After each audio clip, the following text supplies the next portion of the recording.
Kravitz. If you have not followed his Triple H horse racing podcast, you're missing out. It's one of the best podcasts in the country.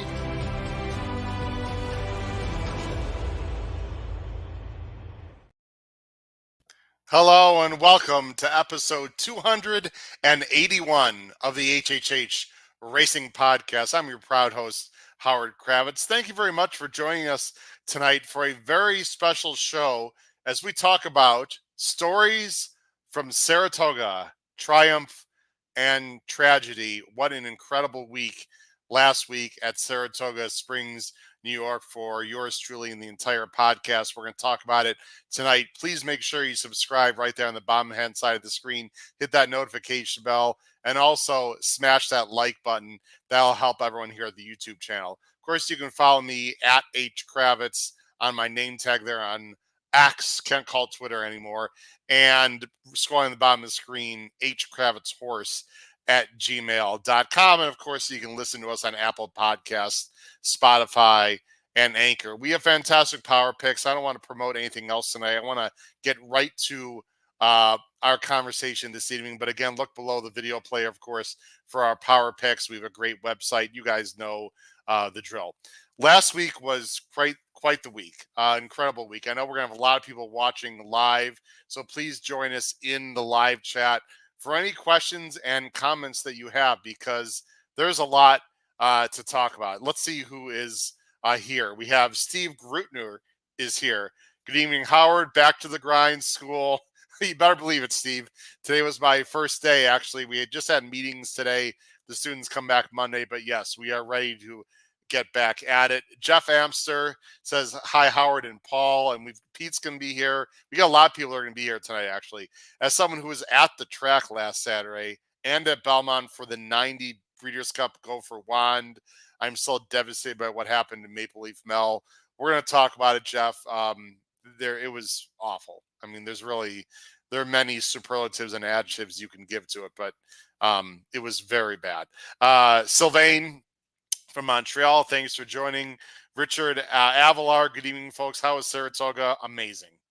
Absolutely amazing. Look who's here. Allison Miller, daughter of Matt Miller. Ready to hear more about an incredible weekend for the crew. And Allison, by the way, if I may say, is a first-year school teacher. She is starting her teaching career, I believe, teaching 6th grade social studies. Allison, wish you a lot of luck.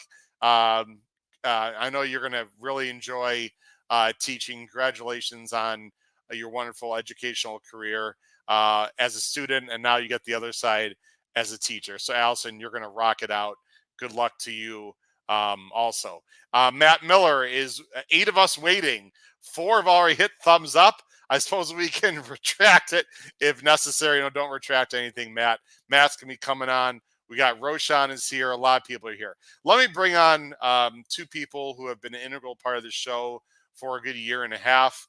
And one of them I had the pleasure of meeting for the first time this past weekend. First, let's bring on from the Saratoga Special, who was very busy this past week, not only enjoying the races, but also working as well. And, of course, from the Commonwealth of Massachusetts, Mr. Paul Halloran. And now I can say I've met this next gentleman in person from Maryland and first-timer at Saratoga this past weekend, Mr. Pete Visco. Guys, welcome. How are we doing tonight? Not too bad. What's going on, guys? Hey, Paul. Good evening, Pete. How are you? I am fantastic. Paul and I have that look like we just got hit by a truck a little bit. We're still trying to recover from a very long week, Paul. But you should have seen me Monday. You should have seen me Monday. I look this great is an improvement, compared to Monday. All I know is I can't drink the way I used to. That's what I learned again this weekend, which I learn every time I try and do it now. But 2 full days of morning to night booze is not my friend at 51 years old anymore. Yeah, well, listen, Saratoga, as I think JK put it very nicely on the Fox show, or on his own show, I think on In the Money Media. I think he heard this from a few friends. It's not the 40 days or whatever number of days, Paul. It's the number of nights at Saratoga they can get you. Yeah, well, and you know, there's no rule against starting during the day, as Pete found out. For sure.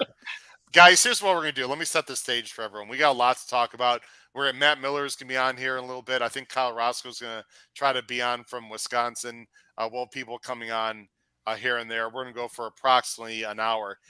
Here's what we're going to do, folks. I've categorized last week or this past weekend into two categories, basically the good and the bad, which is very simplistic, but that's what it is. There are a lot of good things that happened last week, this past weekend.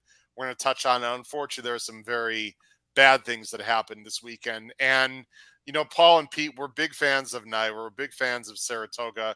But, Paul, I'll address to you first. If we want to be honest to our viewers and listeners and honest to ourselves, we can't always look at racing with rose-colored glasses.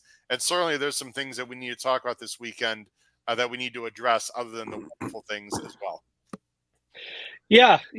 There was some on track, off track. We had the cancellation Friday.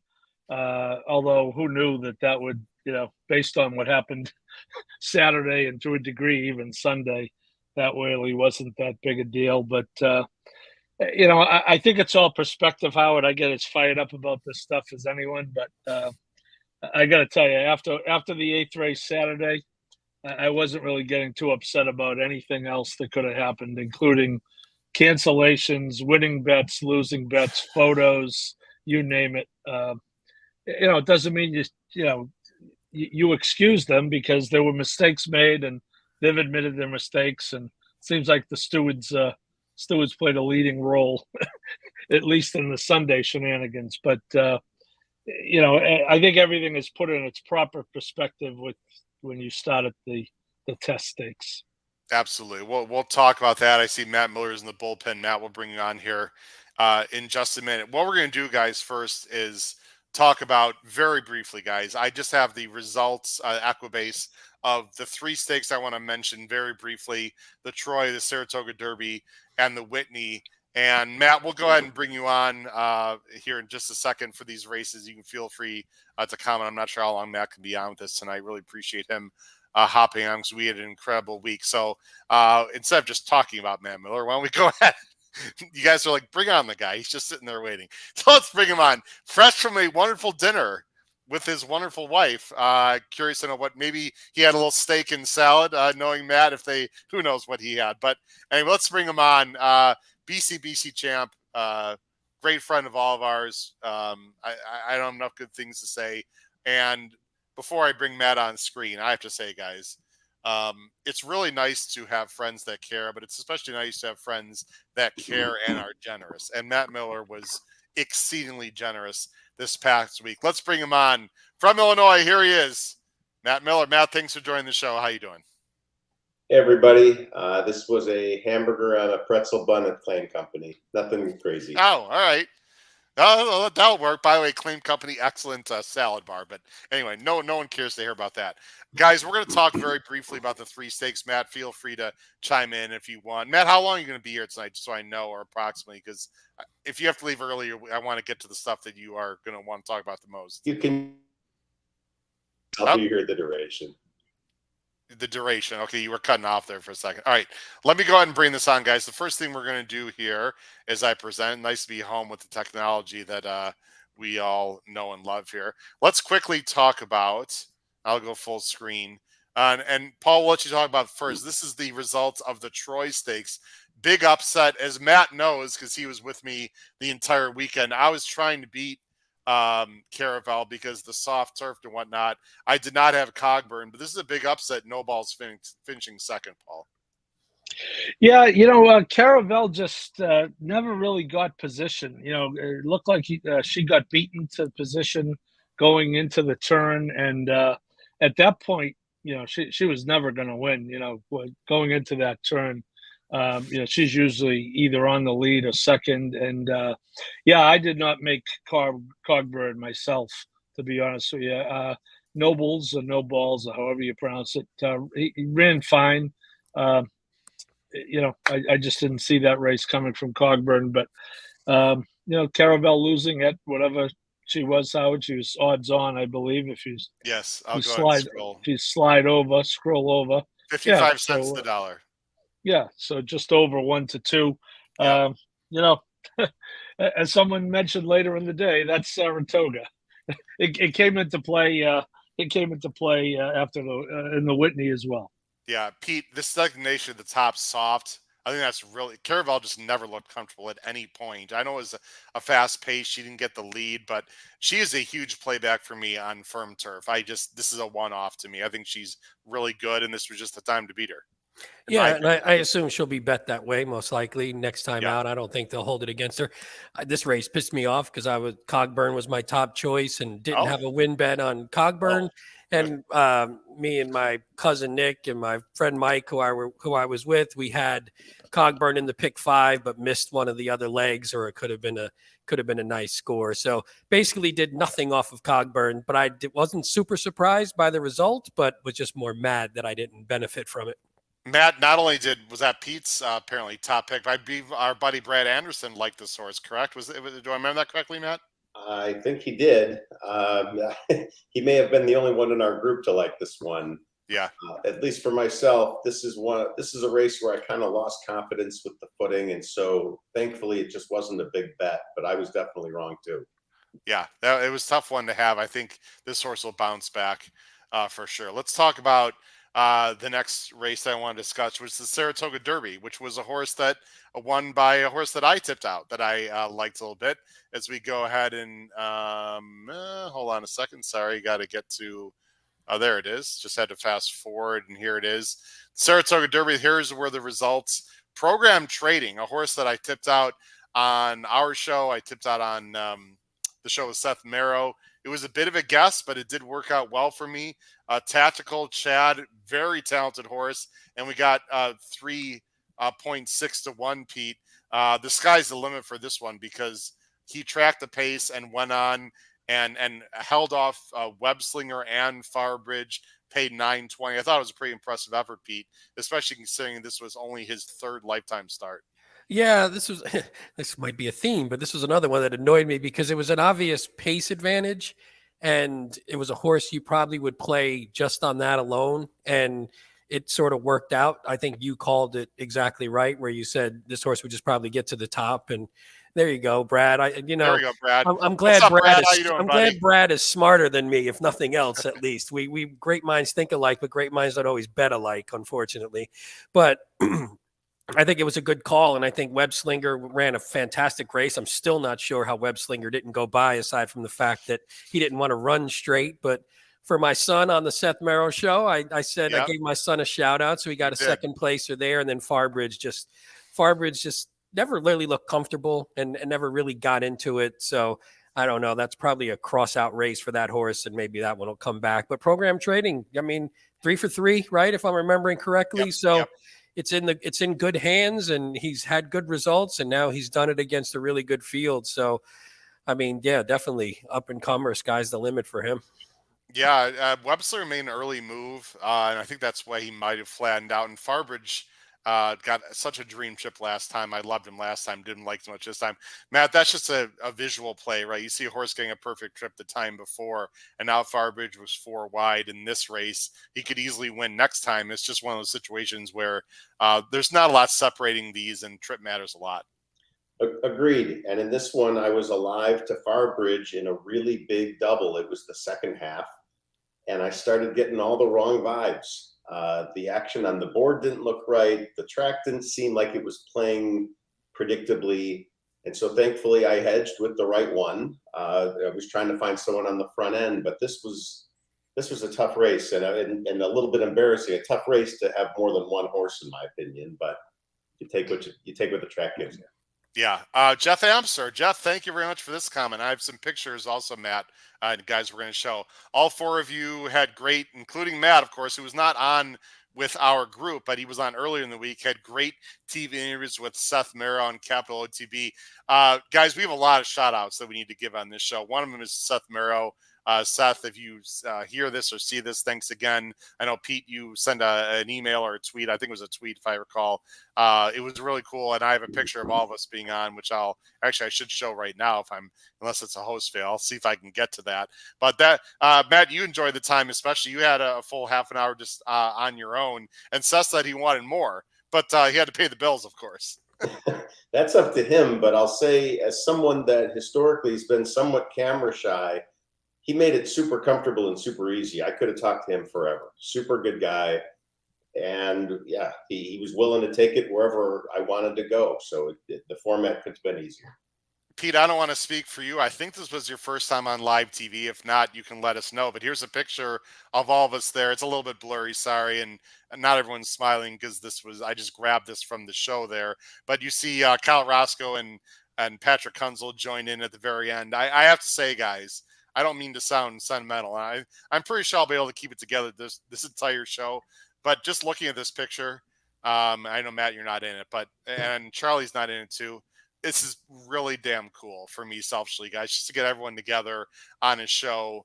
And I thought we crushed it. And it's just to bring everyone together was special, Pete. But your first time on live TV, how did it feel? It felt good. I said the only thing that was weird, two things. First of all, Paul stepped on my mic about 5 seconds before we were about to start. So it freaked me out because I had to reattach my mic and I couldn't find the little clip correctly. And then second, I was right on the end, so I had the TV, the live view in front of me. And every time I would turn like about, a half a second later. So he kept freaking me out. So I'm like, well, stop looking at that stupid thing and just look at the camera. But I was at a bad angle, so the TV was right in front of me. So that was it. Otherwise, when I watched it, it wasn't, no embarrassing things, and got to call my dad a degenerate on live TV, which is always fantastic. So I had a great time. Thanks to Seth. Thanks to everybody who, allowed us to do that. Yeah, Paul, Seth does a great job. It's important for us to be on the show, not really for publicity purposes, but more just to verify to the horse racing world and his viewers, that we're a legitimate podcast and that he believes in us, and really more for everyone else rather than us. It's nice to get that kind of, we don't need our egos boosted. I don't really know how to describe it. Like Paul, affirmation for just that we're doing a good job. Satisfaction, yeah. Paul. Yeah, and I agree. And Seth is a big fan of the show. He said it on our show, and he said it on live TV the other day. He watches it at night while he's handicapping. You might be watching right now. He's handicapping Friday if he is. Hi, Seth. But yeah, he's out there a couple of hours every day, every racing day. And anyway, and he really manages to get everyone on that he should get on. He had Jennifer Kelly on today to talk about her books, and he had Lisa Lazarus last week, and he's covering the hard news, the soft news, the features, and three knuckleheads from a podcast on the internet. Absolutely. I will laugh. There were two people that I don't know who they were. One had an NTRA shirt on. They were on maybe right before us. Right after the show, it was at the bar, King's Tavern, and we're like, hey, I know you guys. You were just on so ran into them and talked to them for a second at King's Tavern, which I want to give a shout out to later anyway. But that was funny, running into you want to tell Pete who that was? I'm sure you saw them. It was someone from the NTRA. It was not Tom Rooney, the president and CEO. I had talked to him during the races Friday, but I believe it was HISA related. Okay. Let's talk about the last race. I want to just briefly, and I said we're going to talk about the good things first. When I say good things, I mean the race quality was excellent. Unfortunately, for many people, especially after race 8, which we'll get to a little bit later, I think we were all hoping for Cody's Wish to take care of business and sort of uplift the whole crowd. It didn't work out that way, Paul, and I want you to talk specifically about this race. I bring up the results. White Abarrio for Rick Dutro just absolutely exploded in the stretch with a 110 buyer and upset the field, and won at, let's see, the odds were 10-1 for White Abarrio over Zandon. Cody's Wish just was flat, just didn't fire. But White Abarrio apparently now is going to be rested. Here we go, guys. Rested up to the Breeders' Cup Classic. Will not run for the next 3 months because apparently he runs better off the break. Who is it for me to say? He looked good in the paddock. He ran huge. Xander ran well too. Paul, let's talk about Cody's Wish. Before we get into the Dormans and all the other side story, tell us what you know specifically about why he didn't fire, what exactly happened. He finished third in the Whitney this past weekend.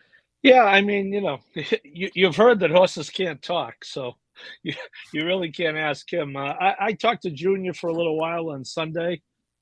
Mainly for the purposes of the book. I just kind of wanted to get his thoughts the day after. And, obviously I talked to him after the race, and his feeling was that whether they ran 6 furlongs 7, 8, 9, or 10 furlongs Saturday. He was getting beat. It just he doesn't have an explanation. He said he warmed up okay, not great.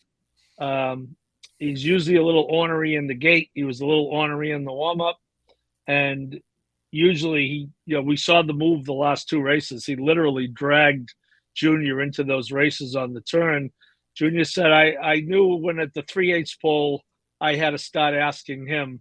He said, I knew I was in trouble. So, again, after the 8th race and then that, as I said to my wife when I called her later that night, today has been one great big suck burger.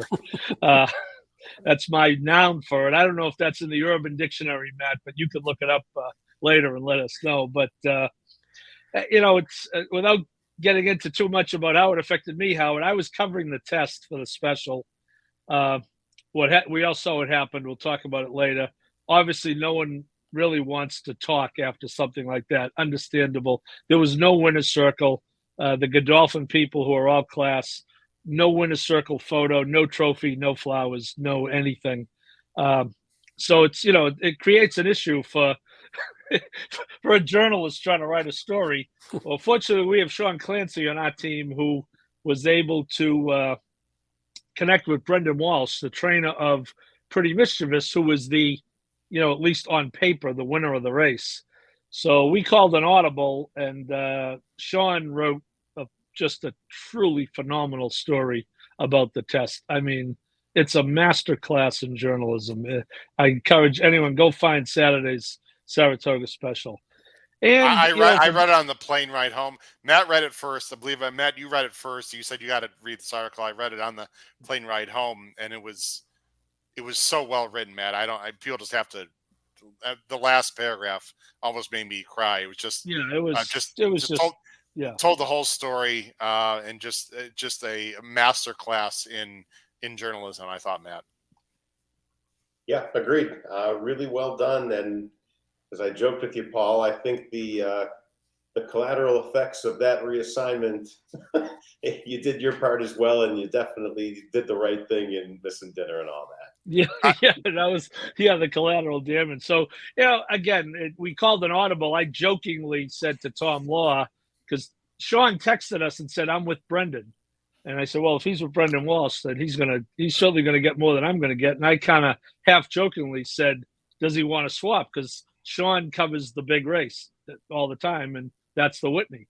And they said yes. So, on what was really a lousy day, the fact that those guys had enough confidence to leave the Whitney with me, that was that was a minor bright light. Would have been a lot easier story if Cody's Wish had won. I had that all done in my head, but I did the best I could with it. But I was in no position to. I was writing till 10:15, so I was in no position to join you guys. But it all worked out, and I think I'm really proud to be a part of the special. I think that edition kind of shows what the paper's all about. There are 2 comments I want to bring up. Do you want to, Paul, talk about this? Gizmo Hardy. Gizmo, thanks for joining the show. I'm not sure we've seen your name. Said, why isn't anyone mentioning the fact that Cody's Wishes, both of his back feet slipped out of the gate? He's a bit quirky in the gate. We've talked about this. Paul, listen, I don't own the horse. I don't train the horse. To me, that had very little to do with it because he's really not a speed horse anyway. Any thoughts on what Gizmo has to say at the bottom of the screen there? Yeah, and it was like after a stride. He came out of the gate and then kind of stumbled a little bit. Junior thought it cost him about a length, but that's a length with almost 1.125 miles to go. Okay. That's not why he lost. I mean, it's not ideal, certainly, but that's not why he lost. I mean, the pace, you can't discount. He definitely didn't have his day, but I think we all expected something more than 24 and change and 48-3. Yeah. The way it worked out, it just didn't materialize. And no. It likely would have been pretty difficult to come from last into those fractions anyway. Yeah, Charge It did not charge it at the beginning, and that really created that was an interesting strategy. Here's what I do next, guys. Before we get into the weekend specifically, Matt, I want to talk to you here just for a minute because a lot of things happened before the weekend. And look, you and I were there specifically. Well, we went early. For those of you who don't know, again, Matt and I were there since the previous Saturday. We were actually there for 8 days. It was not part of the plan, Matt. And I have to say, it was one of the best ideas I think I've ever had in my entire life, and I haven't had many of them. So I'll take a small amount of credit for deciding to go early, Matt. And Your idea? Well, I said we should go, and was it not? No. Oh, God. Your That's not idea? the story Your I idea. got. As your intrepid journalist, Howard, that is not. Well, the I said version that. I said, mentioned. well, okay. Okay, maybe it wasn't my idea, but I brought up the fact that my horses are running early. Maybe you said, let's just go early. I don't remember how it worked. We went through a classic risk-reward, cost-benefit analysis. Okay. I mean, honest to God, and right, at the end of the day, it was a gamble that the first horse would get to even start given the rain. It wasn't a certainty that either would see, an in the money finish, and it was a good gamble. It was the first. All right, I'll give you. I could care less. I'll give you all the credit for deciding to go early. I really don't care. But one of the reasons why we went early was for what happened a week ago Sunday, and I just have a winner's circle picture, Matt, that I'm going to love forever. It's a little bit hard to see. I'll see if I can make it. Actually, I can't. I can make this a little bit bigger, but circled there is here. I am right there. You are right there. Certified Lover Boy, unbelievable, 9-1, fantastic training job by Rehan, an absolutely perfect ride by Dylan Davis. We were watching it together, buddy. I'll never forget it. Gave you a big hug afterwards. Looked up in the sky. Quite emotional. Went down to the winner's circle. I mean, the fact that my horse that I co-own won a small piece of, but the fact that it was the first time I was at Saratoga to watch one of my horses run in person. Actually, the first time I've ever watched any of my horses run in person was the day before. Anyway, this horse won as easily as a 9-1 can. It was just, I don't know what to say. I'll let you talk more. It was amazing. Yeah, I mean, it's funny, and it's not, to the listeners, it's not BS. I didn't have $1 on this horse. I have a personal policy about not betting on friends' horses because, in general, if they lose, you're already miserable, and if they win, I don't think the money really adds enough to make it that much better.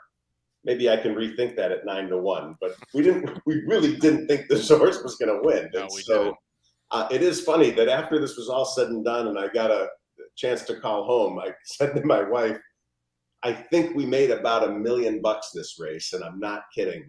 Either made or saved, I'm not sure, because the Adelphi experience, this is not a paid commercial, by the way, could not have been any more top-notch, whether you're a fractional owner or an entire owner or the friend of a fractional owner. Honestly, I felt like I got the owner's experience without having to invest $1 in all of this. So saved me a whole bunch of money of trying to invest in horses, trying to find a Saratoga winner. The experience was top notch, and thanks to Matt Gutierrez and team, we had a dynamite time.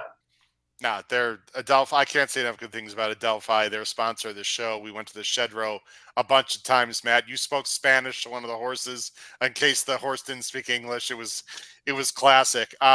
Before we get also into this past weekend, I want a few shout outs also. And Pete and Paul, you're going to be interested in this. Matt and I bumped into a few people that will be on the show going forward that we have not yet had on the show, including Jose Santos Jr., who is the agent for Raylu Gutierrez, Adam Bishiza, many other really good jocks. We're going to get him on the show. Matt, you and I bumped into literally Jen Antonucci 3 times in a row. Guys, Jen Antonucci will be on this podcast live in the next few weeks, so we're very excited to that. Of course, the Belmont Stakes trained Arcangelo winner, of course, we're going to have her on. The Mig is going to come on as well. He gave us a backstretch tour, Matt, which was fantastic. So, again, Donnie Nelson, Marshall Graham, the Dormans, Paul Haller and his barbecue. I mean, Matt, we can go on and on to the people to thank. The hospitality, the food, the events, the whole week. You can't control the weather. Can't control some of the unfortunate circumstances. Everything other than that, Matt, was just absolutely spectacular. It was completely incredible. And, for listeners where this sounds just a little bit too good to be true, honestly, 5 years ago, I joke, I would have been on the internet waiting to buy tickets first in line with everybody else. And next thing you know, you have a few connections here and there. And we got taken care of just incredibly well. So I echo all of those thank yous. Ronnie Salivo at Salivo, obviously, he was terrific. The folks at Sweet Mimi's who hooked us up with an entire tray of cinnamon rolls. We could go on and on. The people were just phenomenal. Joining the show, host of Betting and Boozin' from the woods of Wisconsin, Kyle Roscoe. Kyle, thanks for joining us, buddy. How you doing? Absolutely. Good, guys. How you doing? Hey, Doing Kyle. great. Great timing because we're What's going to up, talk big boy? about What did you say, Kyle. Paul? Kyle, we're I just said, "What's up, big boy?" Nothing, man. Just chilling. And it's super quiet out here, which is nice. We're just finishing the good part of the show, Kyle, and we'll get you involved in a second. Pete, let's jump to you. First time ever at Saratoga. Your cousin Nick and a buddy or two. It's good to see those guys. Just tell everyone very briefly your general thoughts about Saratoga being a first timer. Yeah, no, I think the one thing you always appreciated people saying is that the town is cool and just the area is cool and the track itself is cool. So you throw out the racing part and the gambling part and all of that. And I stayed, I'll give a few shout outs as I talk through. So I stayed at the Saratoga Dreams Bed and Breakfast, which is literally right across from the entrance. And it was the perfect location. I could see the track from there. By the way, run by two of the most wonderful ladies I've ever met. Too bad they have to sell the place because COVID kind of screwed them a little bit, but it was a fantastic place. If anybody's going in the next, few weeks, check it out. It was kind of awesome. But just the location and sort of the neighborly feel of just the town and the street and around Saratoga was the thing that I liked the most. I mean, once you're in the track, to me, once you see it the first time, it's horse racing. It's the same thing. You bet. On Saturday, me, my cousin, and my friend, we stood at a bar and we drank all day and we watched on TV. We watched a couple races outside. We barely moved except to talk to Paul and his crew behind us. But for the most part, once you're there, it's the track. And that's awesome. I love being at the track. But it was the surrounding area and everything that went around with it. And King's Tavern, which was next door, which I mentioned earlier, King's Tavern was our hangout. We spent so much time just in there having beers, drinking. They were super nice in there and just friendly. And everyone everywhere was just super friendly. Yeah. Well, here's the funny thing. You say Bigfoot. So when I walked in, so we got there late Thursday. My cousin and I, went to PTF's house where all these guys were, where I met everyone except Paul for the first time. The thing that struck me the most was when Kyle, Patrick, and Howard stood up. I was like, what the hell? These people are freaking giants. Why are they so tall? I feel like an idiot. Like, yeah, but compared to me, I'm not very big, but I was like, Kyle stood up and it was like standing next to Shaq for a second. And then Patrick was like Kevin Durant because he's just long and skinny and stuff. And I was like, all right, I like it better when we're on screen because I don't feel so tiny. Matt, no, I wasn't going to say you because me and you, I think, are roughly around the same. So, but it was just awesome. It was awesome to meet everyone for the first time. Although PTF made me, I had to break into his daughter locked the door. I had to break into her room, so I was dripping sweat. So, but I got some in the money whiskey out of that. So all in all, it was fantastic. Got to hang out at Paul's on Friday night, like you mentioned.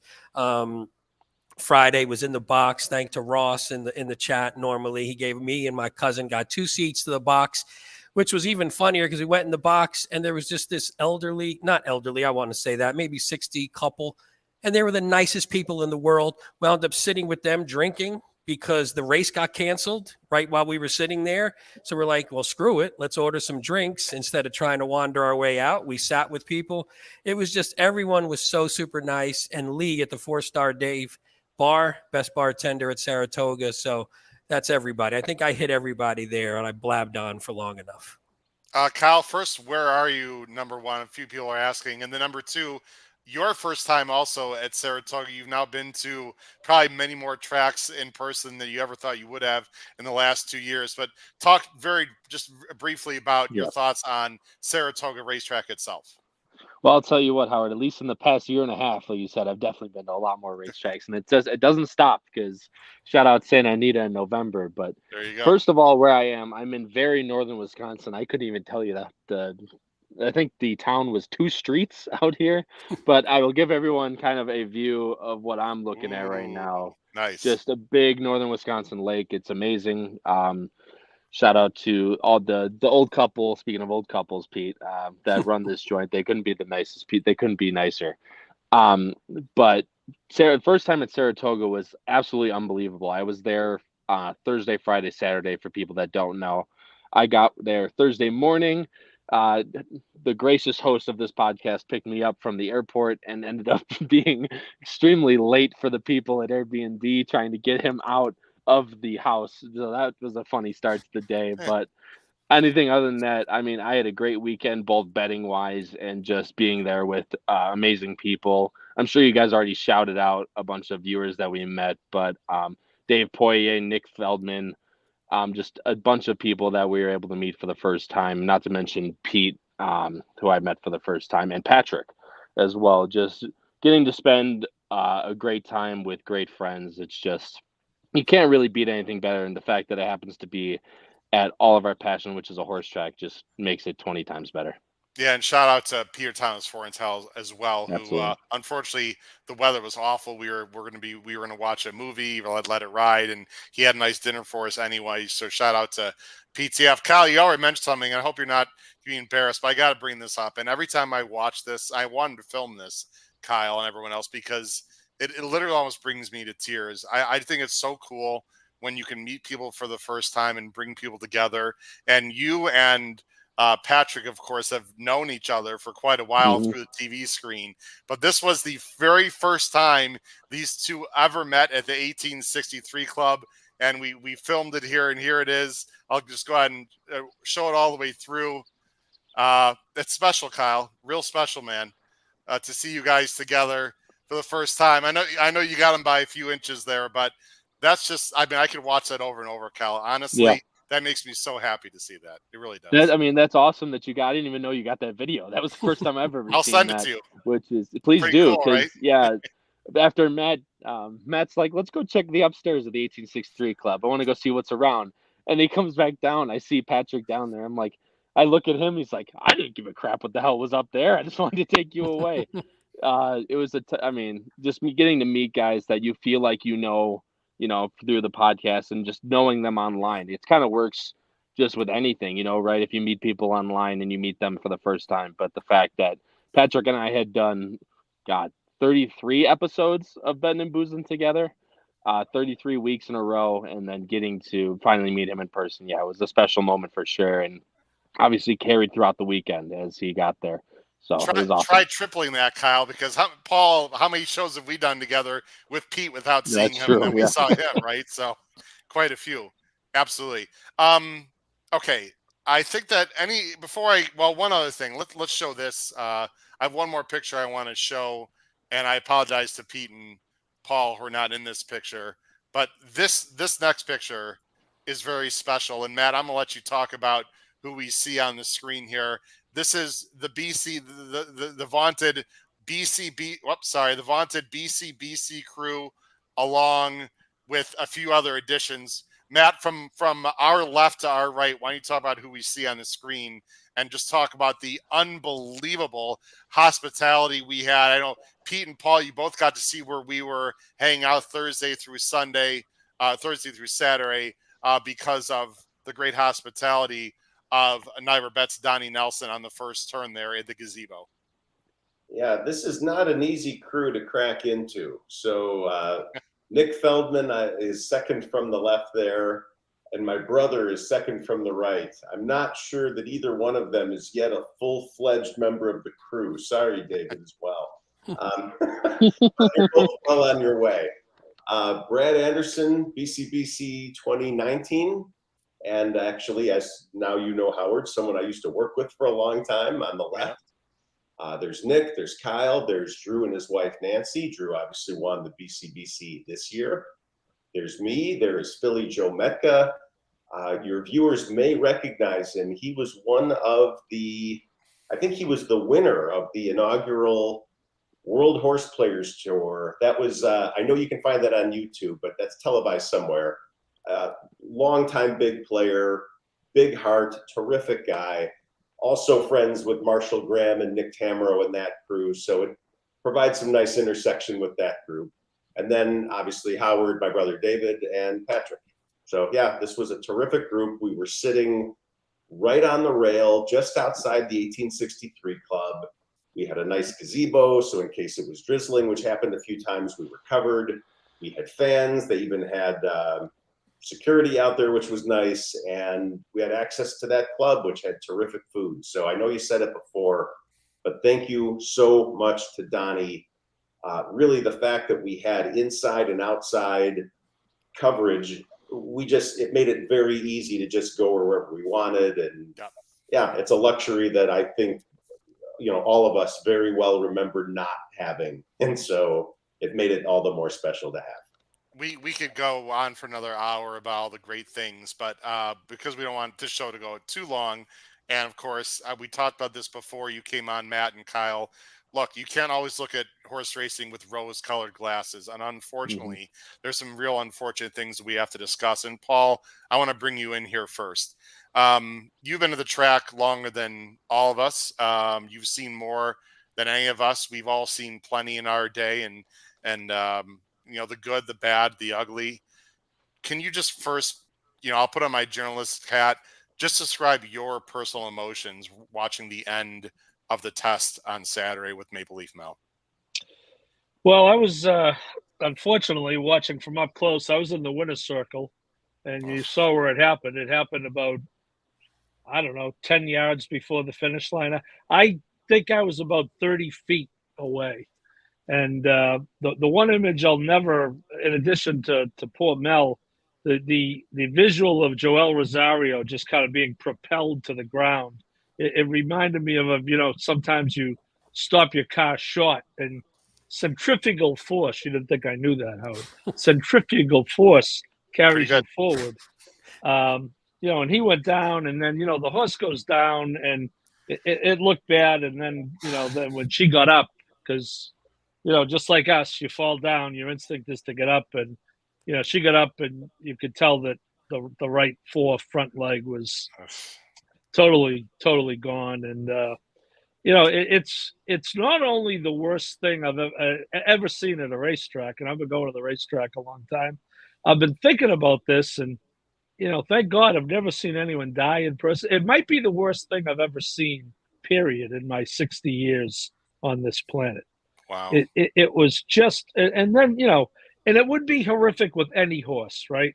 But you get into the story, and, she's going to go 6 for 6. She's on the way to the Breeders' Cup. Bill Parcells, who's one of the best football coaches of all time, tremendous ambassador for the game, has sunk a ton of money into the game. He's got his daughter and I believe all his grandchildren at the track together for the first time, or one of the first times, to watch her run. Melanie Giddings beat stage 4 cancer. She probably isn't supposed to be around, the trainer. So it was just, and you guys were there. You heard the collective gasp, and you've never heard a crowd of 40,000 go from cheering to virtually silent in 5 seconds. So, it was, as you said, Howard. There's really no words to say how horrible it was. Kyle, let me get your reaction. I'm not sure how long you can be with us here. Boy, there were, from what I understand, there were women crying. There were men crying, visibly, physically sick. Kyle, you should not be embarrassed at all when I tell people. I could tell you were shook up emotionally from it. I mean, we were all shook up. We walked down the shed row several times of Ray Handel's barn. And I know, I think all of us feel this way, but I think you and I, maybe more than anyone on this screen, and I don't want to be disrespectful to anyone, have some kind of special love and feeling for the horses themselves. I mean, petting them, snuggling up to them, whatever. Man, that was that. I know your feelings. Now, please tell everyone the kind of view we had, not graphically, but I mean the view that we had down the track, because we unfortunately and fortunately had a unique perspective where we actually were able to see behind the screens that were put up for a short period of time because we are looking straight down the track from that first turn. Yeah, and that's the one thing is I don't want to sugarcoat what we saw because it was a really special moment, seeing her come down. And I'll give full disclosure here. I said this to multiple people in the group. Patrick and I were watching, and again, for full disclosure, I had a bet on Pretty Mischievous. So when I saw her, not, she's long-winded. So when she wasn't coming, I kind of looked away. I wasn't necessarily looking. I thought I lost. I did too. Mm-hmm. And then I heard that collective gasp of 40,000 people. I turned back, and I didn't see her on the ground. I turned back and saw her basically limping up the track. And I've personally never been so disgusted to win a bet in my entire life. It really was. Patrick and I were watching, and once I heard Patrick start, yelling at what he saw, I looked, and yeah, it was really bad. And the fact that behind the screens, and again, we're not sugarcoating it here, we're giving it like it is. Seeing her get laid down behind the screens was just, it's not a sight that you ever want to see. And even whether you're a casual fan of the game, a hardened horse player, or anywhere in between, it's never a sight that you want to see. And between Patrick and I, there was a lot of, I think there was probably 10 minutes of silence in between that, because neither of us, even though both of us hit bets, there was just no emotion. You never want to win a bet like that. And let alone, we were always saying you would be willing to give it back for something, for something like that to not happen. It's just so unfortunate, and, condolences to everybody involved. I have to admit something a bit embarrassing, guys, but I think I need to be true to myself and everyone on the show. After the first quarter of the race, I was really frustrated because I was trying to beat Maple Leaf Mel from a betting standpoint. And Philly Jamaica guys gave me a hard time, Matt, because he's like, Howard, you're so negative. And I just, listen, sometimes I'm right, sometimes I'm wrong, but I know pace well.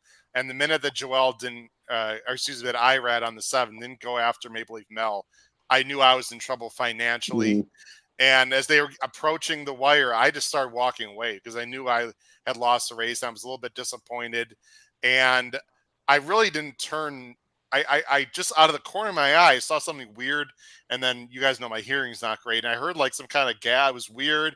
I didn't actually see it happen in real time, the whole thing, which actually I'm glad I did. But Pete, I'm not sure where you were. We're going to move on, guys. I don't want to keep, dwelling on this, but Pete and Matt, feel free to talk about your Matt, I know you had slightly different emotions, and Pete, I don't want to speak for you, but just if you guys want to touch very briefly, then we'll move on where you were or the event itself.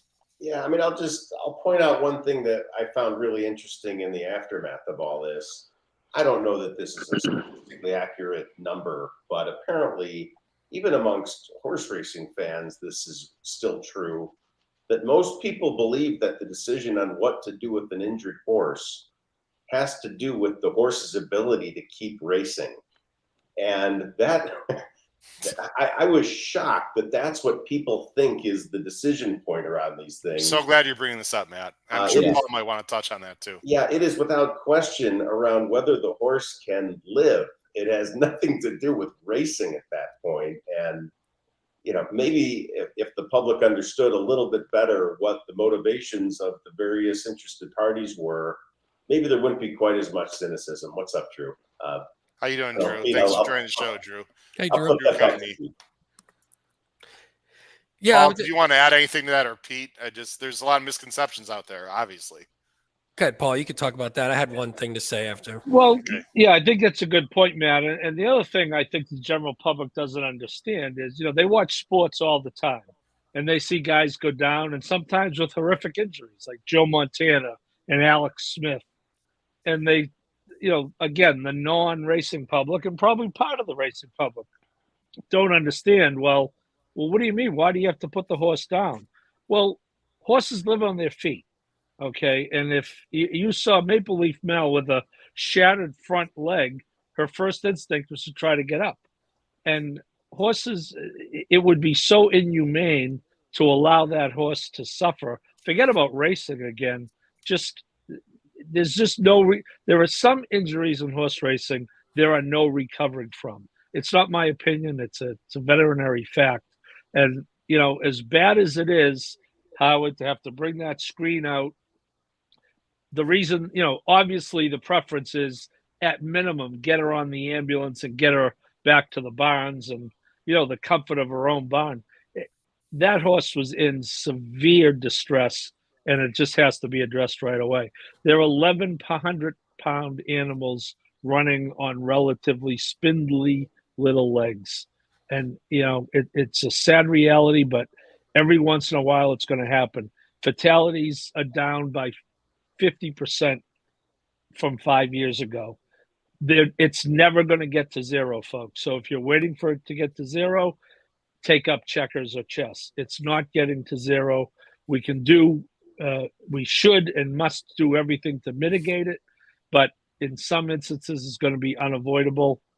And unfortunately, in that case, it was unavoidable on just about the biggest possible stage. I guess Derby Day with 150,000 would be a bigger stage, but that's a pretty damn big stage when you're at Saratoga for the Whitney with Cody's Wish on deck two races later. Pete? Yeah, the one thing that I thought, I mean, you guys hit all the major stuff, because it was actually weird because my cousin was like, oh, she jumped up. You think she's fine? And I was like, no, I was paying enough attention where I saw the leg. And I was like, unfortunately, I think she's gone. I think it looked too bad. But the one thing is the story itself. And then I wondered if this would actually be even worse than a normal breakdown, because like you said, Paul, of the day it was at Saratoga, but also because it had some crossover stuff with Bill Parcells being involved, with Melanie Giddings, the cancer stuff. So there was enough around the story where I thought it could maybe stretch in a negative way beyond the horse racing circles and go a little more mainstream. I'm not sure if it really had done that. I hadn't seen anything that made it to be bigger than it was. And then you also look at the other way and go, is this the kind of story where you hope it draws some change out? But the problem is, in something like this, you don't really know what caused it. It could have been anything. It could have just been a misstep, and it could have nothing to do with anything that could be fixed. And like Paul said, this is just one of the unfortunate things where it's going to happen. And it's negative, but it's not negative because somebody was negligent. It's negative because bad things happen sometimes to the best people, no matter what's happening. And this was such a great story, and still something negative can come out of it. But again, it's not enough of a story, and it doesn't have like a cause and effect that could drive some change, which I think, unfortunately, isn't a byproduct that you can take some positive out of this, where it's like, hey, let's fix this. Because again, I just don't really know. You don't really know what happened. And from that point forward, I think it's just a sad thing that happened, and people are going to have to deal with it in their own way. And I think it was tough on everyone. So, I don't know. That's about it. I will say, I'll end this conversation, this part, and then we'll talk about one other thing and end the show, guys. Kudos to a few people. Nothing really good comes out of this, but again, as you touched on, Paul, the Godolphin people, absolutely first class, said, no, we're not going to have a winner's circle presentation. And Paul, I think you'd be the perfect person. People are not aware. Please tell everyone what Brendan Walsh and his assistant did later in the day when they brought the flowers over to Melody Giddings' barn. Was just it's just heartbreaking, but so much the right thing to do, just class upon class. Yeah, it was actually Sunday morning. The flowers never got presented. So they had to track the flowers down on Sunday because no one, they had to go to Naira to find out. But Brendan, who's about 3 barns over from Melanie on the Oklahoma side, really doesn't know her well. But yeah, he and his assistant brought the blanket of flowers that would have been draped over Maple Leaf Mel for winning the test and presented it to her. She put them on right on the stall. And today, Howard, Mel's little sister moved into that stall, a 2-year-old by the same sire. Wow, I did not know that. Probably not a sister per se. Will not run at the meet, but hopefully will run at Belmont. Looks like her, another gray. So wow. But yeah, Brendan Walsh, if you read that Sean Clancy story as you guys did, and I'll tell you what I did Sunday. I was not working Sunday. I had what I'm going to call a well-deserved day off. But I was leaving early to come home. I came home mid-card, but I went and sought out Brendan Sunday, and I caught him in the clubhouse in front of a TV right before the fourth race in which he had a horse. And, just wanted to tell him that in a horrific situation, no one could have handled it with any more class than he did. And I wanted to, and anyone who knows him is not surprised at all. And, it's a small consolation, but it should be, it's certainly part of the story and should be noted. It was great. And the final thing I'll say, and just the real shame of it, guys, I mean, 10 yards, like 2 strides from officially winning the race. I think in everyone's mind, she won the race, and I think she'll go down in most people's minds as winning the race, even though officially on record it was pretty mischievous. But I would love to see her she could win year-end honors for female sprinter of the year. It wouldn't surprise me. I mean, so who knows what's going to happen. But anyway, that was quite the tragedy, and it was really horrible. The other thing I want to talk about very briefly, and this doesn't pale in comparison. So let's just make sure we get that right. But we're all bettors. We all love to bet. The subject of the late pick 5 on Sunday. For those people who do not know, at the very last second before, I think of race 6, if I recall, literally 1 minute before race 6, Naira, Frank Miramati came on, made the announcement all the races were going to switch from turf to dirt. Now, I think everyone on the screen can agree, if we are familiar with the situation, that switching the races off the turf was probably the right thing to do, mainly because the jockeys said it was not safe. There was another breakdown before that. We don't have to get into all the details. The timing, though, Paul, I'll let you address this first. And Matt, you can comment on this as well next. The timing was just absolutely awful. And we all love Naira. And I guess there was David O'Rourke came on. I was at school today. There were some powers that be came on apparently on Naira to explain themselves. Paul, maybe eloquently, maybe not so much. But the timing is a god-awful mess on Sunday. And you cannot screw the bettors like that. I was completely shocked and appalled, Paul, that they made the decision at the time they made it. Yeah, and I was sitting there, and it was, the horses were at the gate when he announced it. And as you mentioned, it was because of what happened in the fourth race. A horse went down. Irad, the leading rider, went down. Fortunately, he was okay. He rode the fifth. The horse was not okay. It was a Christophe Clement horse who later had to be euthanized. In the same race, Graham Motion had a horse pull up. So, but according to the story Tony Alivato told on Steve Vick today, it wasn't until after the fifth race that the jockeys expressed some concern with the turf, and the next turf race was going to be the 7th. There were 3 out of 5 in the pick 5. Now, what David O'Rourke said today was Naira's preference was to just void the pick 5, which would have been the right move. Okay, just refund everything. According to what Tony said, that was not an option according to the stewards because betting had started and the pools were whatever. But the thing that no one can really understand is they have weather delays. They have, if you ever watched a Gulfstream race, the horses walk about 3.5 miles before they go to the gate because they drag the post time. Okay. No one can understand. And according to Tony, the stewards would not let them delay because the horses were at the gate. I think if they said, look, we have to run this pick 5, it's 5 minutes, even 5 minutes. It's 5 minutes to post time. You now have a chance to cancel your bet. Pat Cummings had the video online, Howard. I don't know if you saw this, but where they put the total pool on the screen. I saw that video. And it started coming down. It went from over 1 million to under 1 million. So, again, I don't think that Naira is intentionally trying to screw the bettors, but that was a situation that was handled poorly. And I'm not even sure that it was handled correct by Gaming Commission rules because I read something that the races only become an all if the races come off the turf after the sequence has started. The sequence had not started. They were at the gate for the 6th race. The solution was, okay, we're going to eat the takeout. Everyone gets their money back, and we're done here. Naira is going to try to play some catch up. Someone put in a tweet. They're going how to about this? seed Can you want to read that? 100,000. You want to read that because we have audio viewers. Yeah, 100,000 extra on the pick 5. And, again, you're a math teacher, Howard. The Saturday pick 5 is probably going to be, what, $1.5 million, maybe 2 million. Say it's $1.5 million. Well, it was $1 million last Sunday. So it's going to be $1.5 million on a Saturday. So the takeout to begin, right. Well, the takeout to begin with is only 15% on the late pick 5. Yeah. That's going to probably bring it down closer to 10. So, again, David O'Rourke came on TV today, the CEO of Naira, and said, yeah, we screwed up. So, good. Taking you responsibility. I like that. Matt, and he's right. Matt, here's the thing.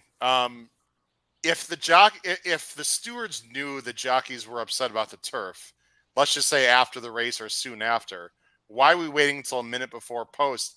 I mean, I understand they don't want the horses behind the gate for 10, 15 minutes.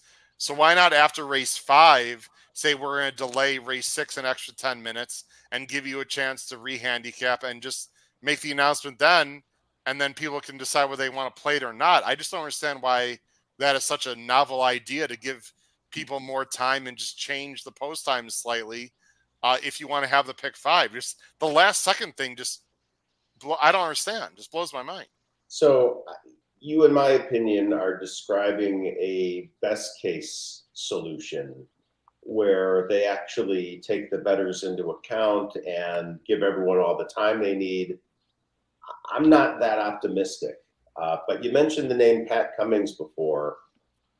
Listeners should go check him out on Twitter. The Thoroughbred Idea Foundation is this think tank that does incredible things. Pat consistently has the exact right take on these issues. And his point here is there are existing rules that govern these things. They didn't follow their own rules. And so I probably sound like I'm even saying it like that, but it's the truth. And so I think this is simply a matter of governance or whatever it is, but there was a rule designed to address this that for whatever reason they didn't follow. I didn't hear, but I think that's what Naira probably took accountability for.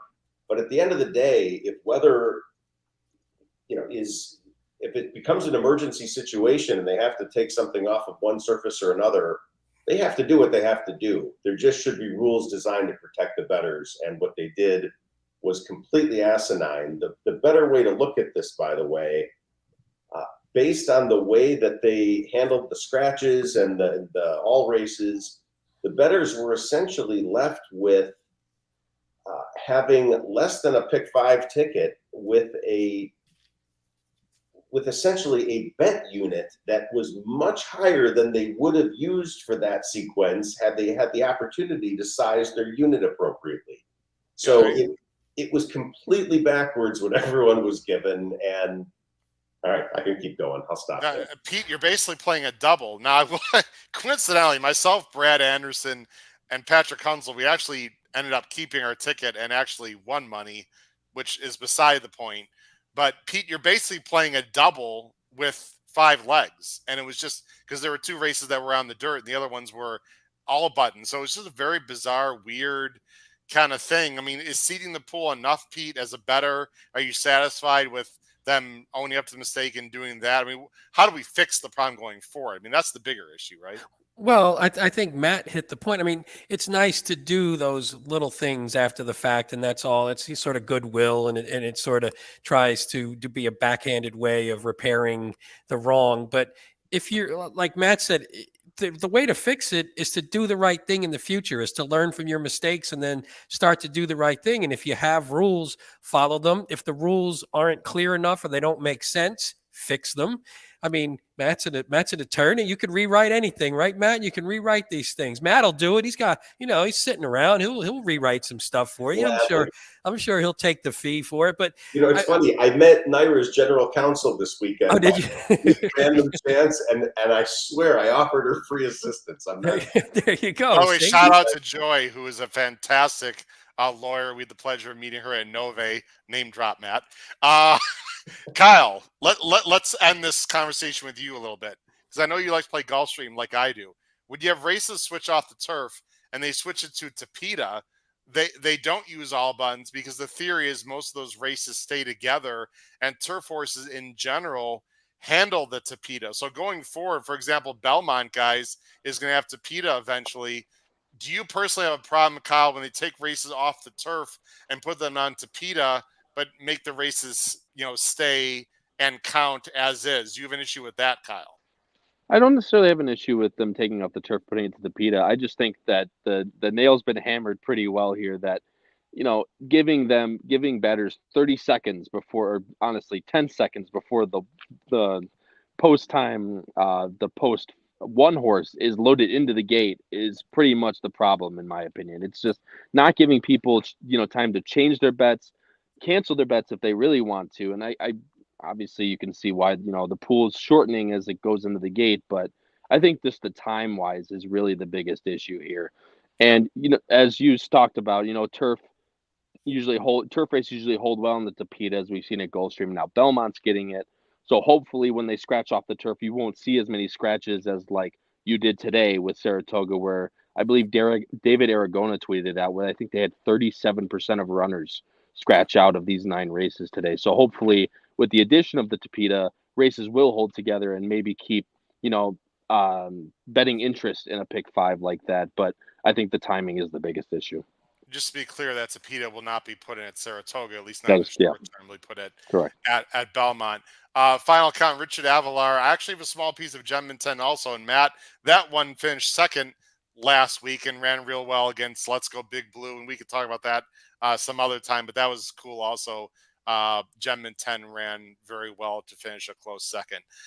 Guys, let me just do a quick whip around to end the show. Matt, we'll go with you first, and we'll go that way. End with Kyle. Final thoughts. I think you texted me, Matt, and said, I want to misquote you, the best 8 days of your entire life. I'm assuming you mean a vacation.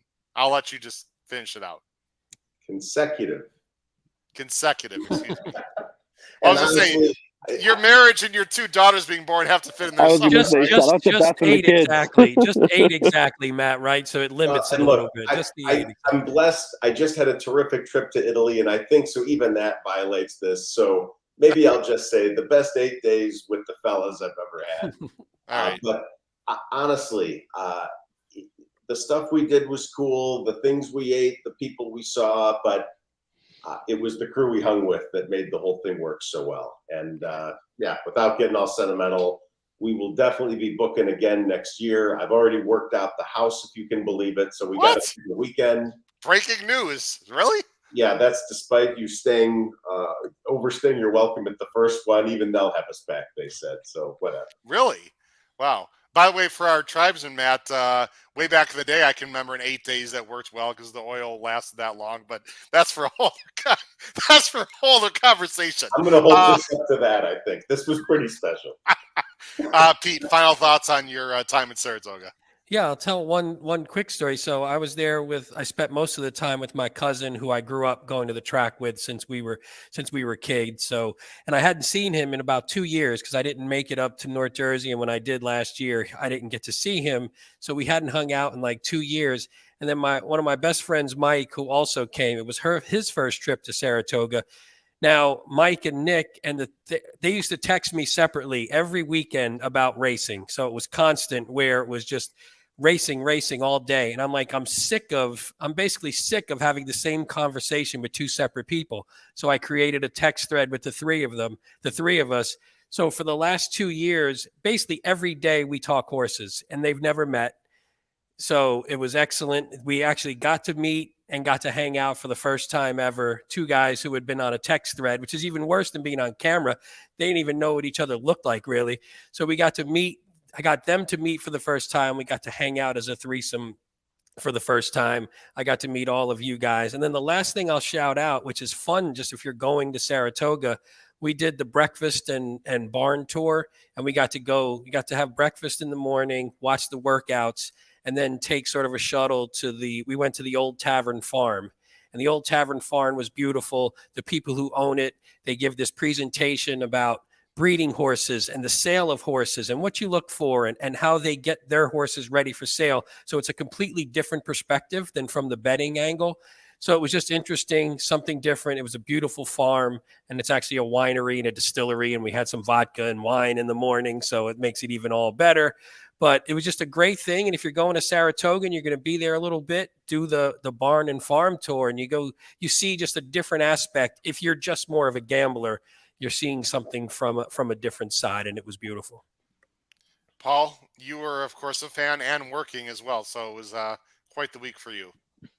Yeah, it was a busy week, and it was made busier by we were very happy to have the Dormans in town, Cody and his family, and I think all you guys got to meet them and actually spend some quality time with them. And I had a chance to take them out to dinner Thursday night. They came by on Friday night. They were the guests. Cody was the official guest of honor at the Friday night function. Matt Miller was photoed out for that one. And saw them Sunday right before they were headed home. And Kelly actually wrote a really nice message that I'm hoping might end up in the special. They could not have had a better time. And, people are asking me, oh, are they okay? Are they okay? The horse lost? Yeah, they're fine. The horses lose. He had won 6 in a row. It happened to be 50 years in one day after Secretariat lost at Saratoga. So horses lose, especially at Saratoga.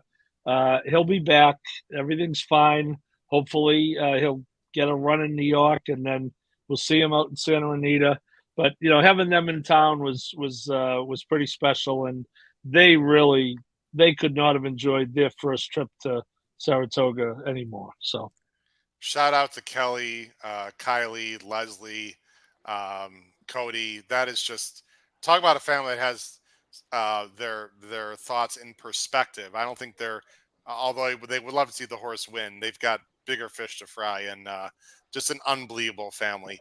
Kyle, you have the last word, sir. Incredible week for you. Got to meet a lot of people you've never seen before, and just booking up another fantastic Kyle Roscoe horse racing adventure with the BC crew and people on the screen.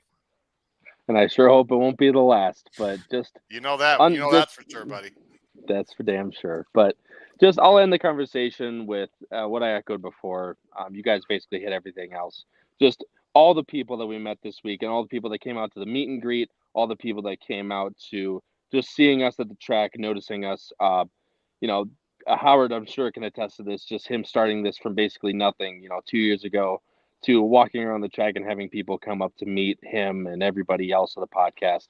We could not thank you guys more. Obviously, this whole thing is due to the viewers. So all that, all the friends, all the camaraderie, all the drinks that were down, all the big wave buckets that were down in that gazebo all weekend. Just an absolutely great time. And yeah, if we met you guys, shout out to you guys, because you guys made it extra special. Well said. And for all you West Coast people, a lot of people, actually everyone on the screen except Pete, as far as I know, unless Pete surprised us, will be out at Santa Anita in November. So please come out to the Breeders' Cup, and you can see everyone, almost everyone here on the screen for Santa Anita. Guys, I appreciate you spending a little extra time with us tonight. It's been a great show. What do we got? We got tomorrow night with Pete and Paul covering Colonial Downs and the Million. That's going to be happening. I know it's rough for Kyle. Very conspicuous, Paul, that Howard and Kyle won't be on the Arlington Million show. I just wanted to. Hey, look, I got open house. I called the point that out. Don't you guys have something planned Thursday night for me? Pete, I give him credit. I wouldn't even have put it on the docket to come for the race. That's awesome. If I were him. I thought about it, but listen, we're a horse racing podcast. Don't worry, we'll get a bigger audience with just the two of us anyway. Early bird on a Thursday, like we always like to do. And then Saturday morning and Sunday morning live Saratoga today. If you're wondering about Friday Saratoga today, Pete Visco and I taped that earlier tonight. So there is a Saratoga Today Friday morning, but it is a taped episode. For Kyle Roscoe, Paul Halloran, Pete Visco over there, and my good friend Matt Miller, this has been your host, Howard Kravitz, episode 281 of the HHH Racing Podcast. Hope you enjoyed our discussion of an unbelievable trip to Saratoga Springs, New York, summer 2023. Look forward to seeing you the rest of the week. Crush your bets. Take care, everyone. Have a great night. Bye-bye.